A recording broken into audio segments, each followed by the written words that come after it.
I reserve, Mr. Speaker. The gentlewoman reserves. The gentleman from Colorado is recognized. I thank the Speaker. We're here in terms of reducing prices on insulin, something that so many Americans need, yet my colleagues want to talk about a bill that's not even before the House of Representatives today. We ought to be talking about reducing the price of prescription drugs like insulin for Americans who need it. I'm going to yield 2 minutes to my friend, the gentlewoman from Pennsylvania, another prominent member of the Rules Committee. The gentlewoman is recognized. Thank you. Thank you, Representative Perlmutter. Mr. Speaker, I rise in strong support of today's rule. The two bills in the rule provide for important, long overdue reforms that most Americans are in favor of. The MORE Act will reform our federal drug laws to bring federal laws in line with the majority of states which are now legally and responsibly regulating cannabis. 37 states, including the Commonwealth of Pennsylvania, have successfully legalized medicinal cannabis, creating a thriving, safe, and legal market for cannabis, creating thousands of jobs and billions in new tax revenue. This is a rare win-win scenario for everyone: government, businesses, patients, and consumers. However, the ongoing conflict between our state and federal laws creates daily legal issues for businesses, banks, doctors, and consumers.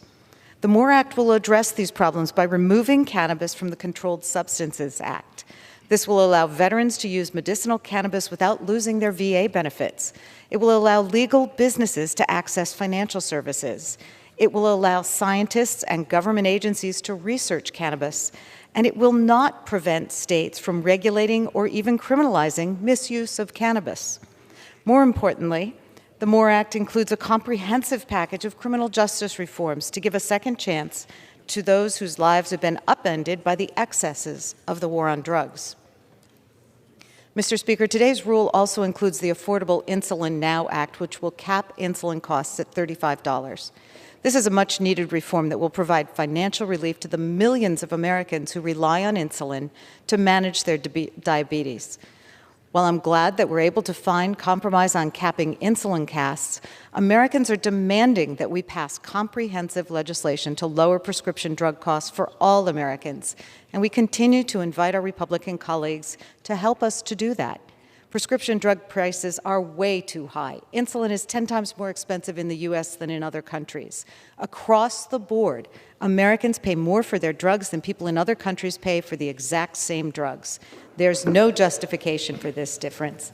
30 seconds? I'd yield the lady 30 more seconds, please. Thank you.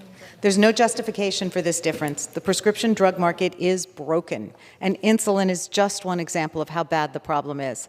We urgently need prescription drug price reform so all Americans can afford the medications they need to manage their health.